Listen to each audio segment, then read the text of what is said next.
পূৰ্বে মৰুভূমি সদৃশ অঞ্চল এতিয়া ৰূপান্তৰিত হ'ল এখন অৰণ্যলৈ নীৰৱে গঢ় লৈ উঠিল এখন সেউজী বনাঞ্চলৰ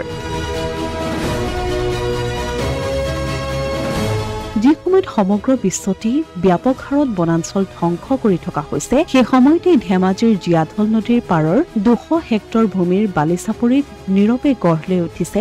এখন নতুন অৰণ্যৰ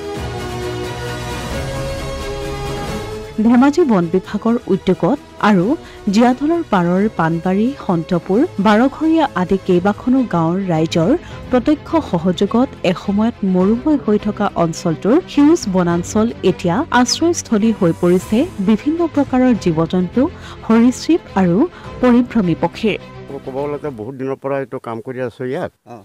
ফাৰ্ষ্ট এইটো বাগান সৃষ্টি হোৱাৰ পৰাই কৰি আছো আৰু আগতে এনে মৰুভূমি হৈ আছিল আগতে ছাৰ আগতে 83 চনত যিটো গছ ৰুইছিলে সেইটো মৰি গ'ল এনেকুৱা তাৰপিছত মৰুভূমি হৈ পেলাই আকৌ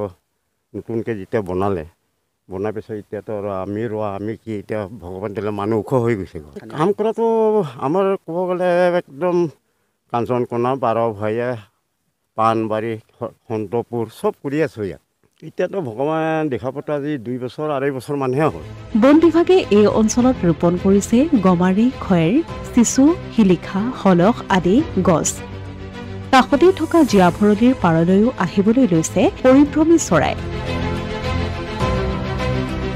যাৰ বাবে এই অঞ্চলৰ পৰিৱেশে লৈছে সুকীয়া ৰূপ ইয়াতে আমি গমাৰি ৰুইছো আমাৰ বিশেষকৈ ইয়াত খয়েৰটো ভাল হয় খয়েৰ ৰোৱা হৈছে চিচু আছে শিলিখা হলখ এনেকৈ আমি গোটেইখিনি প্ৰায়খিনি যিখিনি ইয়াত সাৰ্ভাইভ কৰিব পাৰে একচুৱেলি তাৰমানে বালি জেগাত সাধাৰণতে আমাৰ সব গছ নহয় সেইকাৰণে আমি বিশেষকৈ আমি ইয়াত গুৰুত্ব দিছোঁ আমাৰ খয়েৰ চিচু এনেকুৱাবিলাকত আমি বেছি গুৰুত্ব দিছোঁ আৰু গমাৰি গছ থাকিলেহে মানুহ থাকিব এই বাক্যশাৰী আগত ৰাখি বন বিভাগ তথা স্থানীয় ৰাইজে লোৱা এই পদক্ষেপ সঁচাই প্ৰশংসনীয়